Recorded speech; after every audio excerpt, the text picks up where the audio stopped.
The new Corolla Cross. Fill it with friendship and family. The new Corolla Cross. Filled with life. iDiskiTV powered by World Sports Betting. iDiskiTimes.co.za. It's Lupopo 1. Mamelodi Sundowns 1. Mdlalo CAF Champions League group stage match day number 5. Sundowns are on 6 points. Lupopo, they're on 7. Who's on number 1, Mr. Nkewu? I don't know. Is it MCL? Coach Fulani Mukwena at number 1, if I'm not mistaken.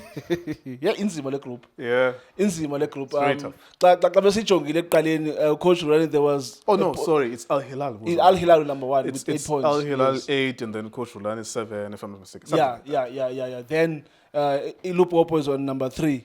Xa besijongile le game, Mr. Nkewu, after match day number 3, Coach Rulani had 1 point. Yeah, he looked like he was going out. No, he's written out, but now he's there. He's in the thick of things. But umdlalo esothetha ngawo ngulowe Sundowns against Lupopo namhlanje.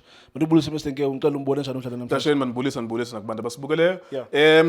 Typical game of two halves, really. Mamelodi Sundowns were tactically naive in the first half. There's a thin line between being naive and being arrogant. Sundowns is still thinking that they are still the same Sundowns. So what they were doing is pushing their wing backs and then pushing the high line with their back line, being as a center. And what Lupopo was doing was recognizing that and chipping the balls behind the high line.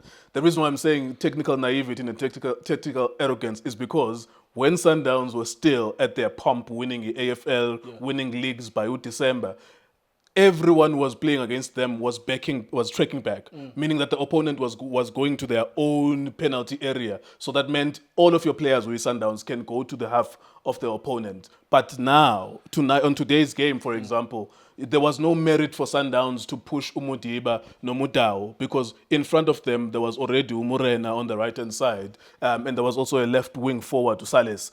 So all you had to do is just to trust your frontline players to be the ones who are attacking. And on top of that, the opponent was not tracking back. They were literally just standing still in Lupopo and they were playing. They were looking for a player, number 5, on the left-hand side, chipping the balls to him, and that's how the goal was scored. And even before the goal was scored, which that's why I'm terming it as a tactical naivety. Before the goal was scored, there were 3 offsides. And I said to Bobo that one of these, the linesman is just going to drop his flag. One of these, whether it's cheating or whether it's valid. Yeah. And the goal was scored, it was valid, it was onside, it was not offside. It kind of looks off, but it was onside. Mamelodi Sundowns were being naive there because Lupopo was not tracking back, they were standing their ground and they were showing Sundowns in the first half that they wanted to fight. In the second half, Sundowns won the game. I loved the change, Jayden Adams. In the past couple of weeks, I've been observing Sundowns and how they want to use Jayden Adams. Yeah. Jayden Adams changed and won the game for Sundowns. Forget the fact that he headed the ball from his corner and scored 1-1. The fact that, so he started as a defensive midfield. In the previous game, he was a defensive midfielder. In the previous game before that, he was a defensive midfielder as well. He is not a defensive midfielder. That kid is actually very good. He's got a nose for scoring goals. Yeah. He's a so-like or surprise Moriri-like type of a midfielder. He gets in the box very late and he scores goals. What you saw was, and I said to Ubobo that it is possible that in the dressing room, there must either been Utebza, who sacrificed himself, or coach, can I have Jayden in front of me and I'll go behind him, or Ronwen Williams would have been that person, or Coach Steve Kompela, because the disadvantage with foreign coaches is that because Miguel Cardoso was in Tunisia when Jayden was doing well at Stellenbosch, he won't know that detail. This is a kid who goes in the box very late and scores goals. Immediately when he was playing in front as number 8, in front of Utebza, played 1-2 with Morena, creating goal-scoring opportunities. There were 2 or 3 opportunities that Morena was free, alone, that he shot off target, sometimes straight to the goalkeeper, or sometimes it was blocked. It was coming from Jayden. Jayden starts the ball in midfield, plays a 1-2 with his teammate. He takes it to the forward. Either Ushalulile or he goes to Morena. Eventually, when he scores the goal, I was like, yes, that's it. That's the position that kid needs to play. I was so excited for him. Jayden, it was him who was not performing at Sundowns, and he deserved to be benched. But it's not his fault when he's played in a wrong position. And today he reclaimed it. He reclaimed number 8 in the game. He didn't come as a substitute. Bamgale is a defensive midfielder. And then in the second half, they switched him to play in front of Utebza. And you could see him playmaking. He was buzzing. And this is the kid that was knocking on the door of Bafana Bafana. And I love it. I love it. Welcome back. I would love to see you playing more there. And congratulations as well to whoever convinced the coach at halftime to say, please play this kid in front of Utebza. Whether it was Debza himself or the senior players or Coach Steve, whoever knows that player, because his skill is to play in front of goal. Mamelodi Sundowns won the second half of that game. It's not even a debate. They should have won the game 2-1. Unfortunately for them, it's 1-1, making it difficult. But there are chances that they created. Brian Leon, the impact that he made from the bench as well. Some of the players that were introduced by Sundowns in the second half, they kind of made that difference. Bobo mentioned something very important about the need for number 7. Where Tapelo Morena is, he played an effective game tonight or today, but they still need a player like Usaleng.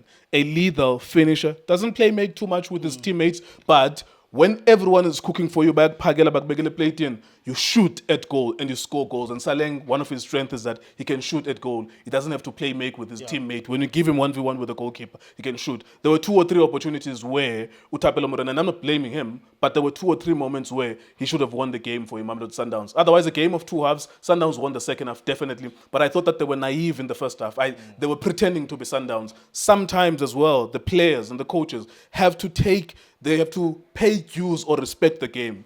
Look at the opponent and what it's doing. You can't the reason why Sundowns lost to Golden Arrows was similar to how they almost lost this game. You are bombing your wing forwards immediately as the referee blows the whistle. We are Mutau, we are Mutiba. But you already have players in front of them who are attackers. Now, the opponent is like, oh, you're doing this. Then we'll chip all the balls behind them. And you could see Abo Ndamane stranded. Ndamane had to cover for Mutiba a lot because he's stranded. He's alone there. He's the last man. He's supposed to be closer to the center, but is drafting to the left-hand side to cover for Mutiba. So that's naivety on the African continent, but they did change it. Fortunately for them, Sundowns, well done to them as well for changing the game during the game to affect the game, to change it in their favor. And by the end, we were like, okay, much better. The South African team is picking up because they lost the first half. Lupopo should have scored way more than just 1 goal. All of those offsides, I thought that there were risks because if there was cheating with the home ground advantage, the linesman would have just said,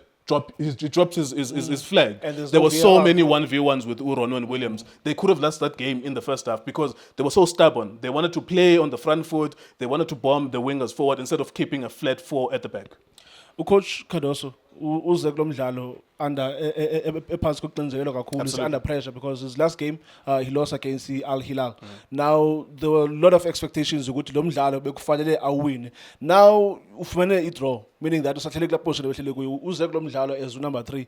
Now ke ngoku le result namhlanje ithetha ukuthini for i-future ye-Sundowns going to lo mdlalo wokugqibela, ithetha ukuthini also nge-future yakhe. Akakaphumi etyholweni umqeqeshi. Akaphumi because he's now in a position where he has to beat MC Alger. Whether he likes it or not, whatever happens, he has to beat MC Alger. MC Alger, a North African team. North Africans play typical football where if they travel away, they're looking for a draw. If they score a first goal, they will drag that game to make it long. Coach Cardoso is not out of the woods yet, unfortunately. If he had won this game, maybe he would have been in a better position. But what he can salvage is that he was in a losing position. Yeah. It was 1-0, and it was saved by Jayden Adams with the corner. And now it's 1-1, it gets a point, which is better than 0. However, he's not out of the woods because if he draws against the MC Alger, they are out. And if there's anything that we've learned from his Sundowns, Dashane, we've learned that the criteria to coach Sundowns is to be in the Champions League. And do well. And do well and go to the final or win the Champions League. Yeah. I suppose the next 7 days, next week Saturday, is going to be very important. It will decide whether or not Cardoso stays at Sundowns if they are consistent. Because part of the reason why they fired Coach Rulani or even the previous coaches was that you did not win the Champions League. Yes, you went in the semi-final. Yes, you won the AFL, but you did not win the Champions League. And Coach Cardoso last season, he was in the final of the CAF Champions League. And they said to him, okay, given that you were only just in the final, we'll give you a second opportunity to have a go with this. Now, if he goes out of the in the group stages, then that's abnormal. It's not something that normally happens with Sundowns because normally they go as high as a semi-final, final. So he's not out of the woods yet. He still has to beat MC Alger, and it's a must-win game for him, unfortunately, or fortunately for Coach Julani, that he now is in a situation, Coach Julani, where he comes to South Africa and he doesn't have to win the game. He can draw, and if he draws, he cancels Sundowns out of the CAF Champions League. It's almost poetic as well. It's like the football gods are writing a very beautiful story. Sagxotha lo ngoba sifuna lento, sathatha lo ngoba sifuna lento, kodwa lo wafika wagxotha lo. It's a very interesting story. Now Lo is coming to decide your future. Absolutely. Lo uzawufika abuye ngoku, uzawufika yena agxothe lo ureplace wena. Ngafumaniseka into yoba ke ngoku uzawuthi xa ibetha uJune noJuly aphinde abuye lo ubethe lo ugxothise lo. Mr. Nkewu, okay. Okay, I think ndikuvandeta, but I think nabanye bayakuva. Sayiphatula. Mr. Nkewu, thank you so much for your analysis. Umdlalo we-CAF Champions League, Sundowns abadlalile ke i-draw ngokulingana nayo ke iLupopo ye-Pi DRC. Sundowns 1, Lupopo 1. Umdlalo we-CAF Champions League. Thank you so much for watching iDiskiTV. Hola bafethu, this is Junior Kanye. Please subscribe to iDiskiTV. This is Bongane Benedict Villagazi, they call me so. Niyazi bafethu, Amakhosi for life, they are back in winning ways. Please, siyacela ukuthi subscribe iDiskiTV.